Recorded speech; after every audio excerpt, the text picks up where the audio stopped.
বেকুব গর্দভ, আমি আগেই পশ্চাৎ অপসারণের পরামর্শ দিয়েছিলাম। আমরা আবারও সুযোগ পাবো। কথা সেটা নয়, কথা হচ্ছে আমরা প্রথম মওকায় ব্যর্থ হয়েছি।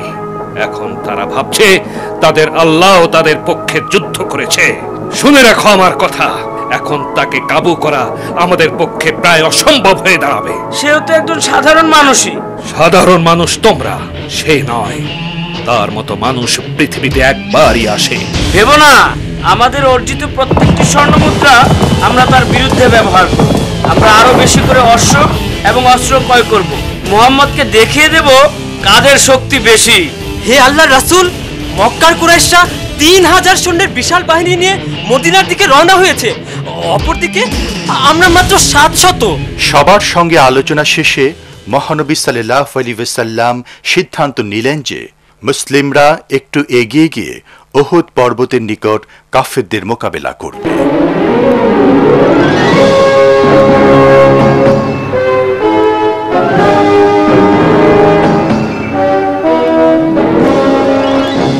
আমরা সম্পূর্ণ প্রস্তুত হে রাসূল। রাসূল নির্দেশ দিয়েছেন যে কোনো মূল্যে আমাদেরকে এই গিরিপথ আগলে থাকতে হবে। এই পথ দিয়ে আমরা কাউকে আক্রমণ চালাতে দেব না।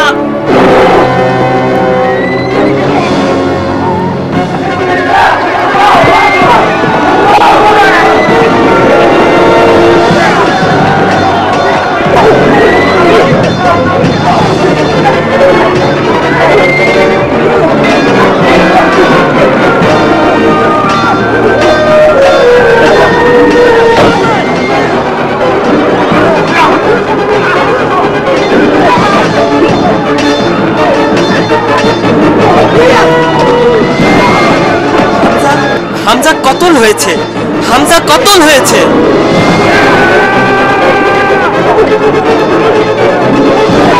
দেখো দেখো, মক্কার কুরাইশরা আবারও পালাচ্ছে। এগিয়ে চলো বন্ধুরা।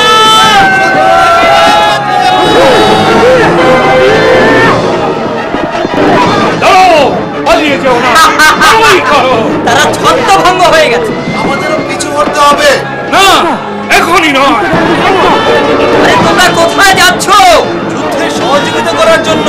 রাসূল বলেছেন আমাদেরকে এখানেই থাকতে হবে। কিন্তু দেখো সবাই চলে যাচ্ছে। আমিও যাই। যেও না। থামো, থামো, থামো।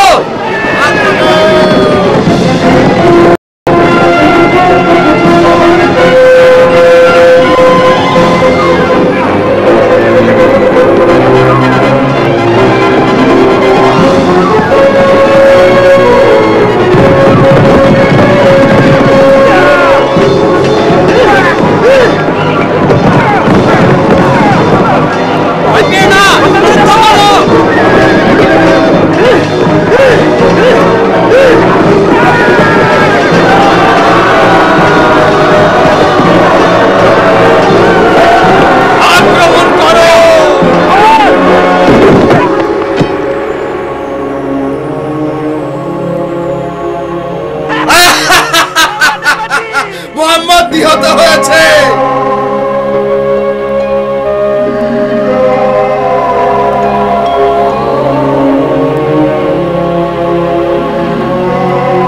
রাসূলুল্লাহ, আপনি এখনই আমাদের ছেড়ে যাবেন না। এই সবাই তাকে ঘিরে ধরো, আমাদেরকে এখনই পিছু হটতে হবে। সবকিছু কেমন গোলমাল হয়ে গেল। এই কথা কি সত্য যে মুহাম্মদ নিহত হয়েছে? আমি নিজে তাকে ধরাশায়ী হতে দেখেছি। শুনে রাখো তোমরা, আমরা আজ বদরের পরাজয়ের প্রতিশোধ নিলাম।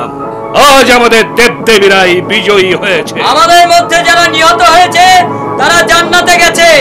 আর তোমাদের যা ইচ্ছা বিশ্বাস করতে পারো। আমরা মুহাম্মদকে হত্যা করতে পেরেছি, সেই যথেষ্ট। আল্লাহ বাঁচিয়ে রেখেছে। তাহলে তাকে একথা জানিয়ে দাও যে আজকে আমাদের যেসব যোদ্ধা নিহত হয়েছে তারা মৃত্যুর পূর্বে অন্তত তোমাদের 4 জনকে হত্যা করেছে। মুহাম্মদ এখনো বেঁচে আছে। এ ধরনের গৌরব আরো অনেক আগে মক্কার প্রাপ্য ছিল। তোমার প্রার্থনা রেখে এখানে এসে দেখো যে তুমি হচ্ছ সে ব্যক্তি যার জন্য আমরা এখানে সমবেত হয়েছি। মুহাম্মদ বেঁচে আছে? তাতে কি, সে বীর হামজা সহ আরো 70 জন যোদ্ধাকে হারিয়েছে। এসো, আমাদের সঙ্গে এসো, উৎসবে যোগ দাও। যে কথা বন্ধ করার জন্য আমরা এই যুদ্ধ করলাম, সেই কথাই যদি বন্ধ না হলো, তাহলে এই আনন্দ উৎসব করে কি লাভ? মোহাম্মদ বেঁচে আছে। এই যুদ্ধ এখন আর শুধু মুসলমান আর মক্কার মধ্যেই সীমাবদ্ধ নেই।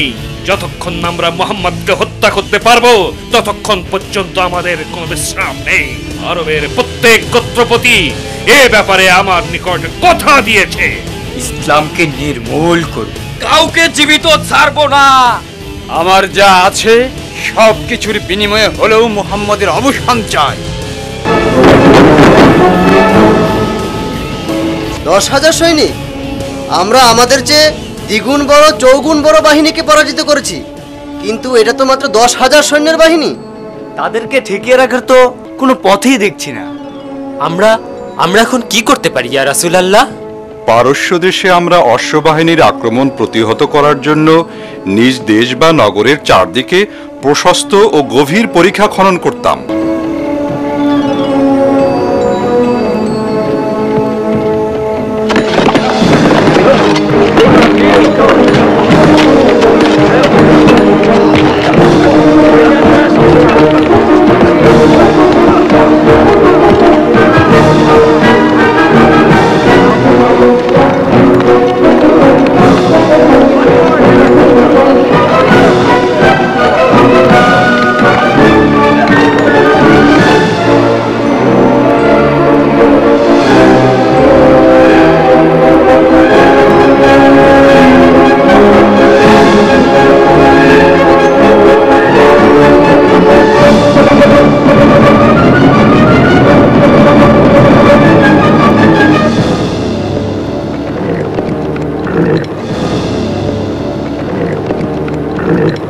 এটা আবার কি?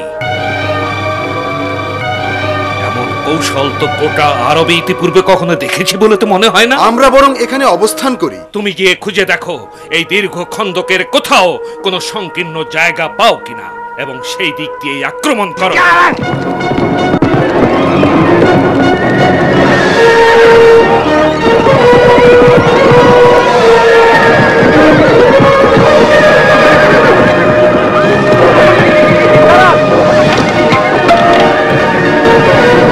চেষ্টা অব্যাহত রাখো।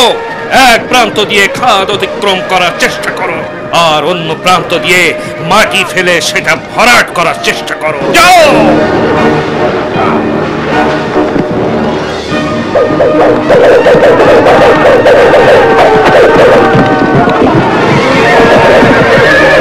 আমরা বিগত 30 দিন যাবত একই প্রয়াস চালিয়ে যাচ্ছি। সৈন্যরা ধৈর্য হারাচ্ছে। কথা বল, বোঝাও তাদেরকে।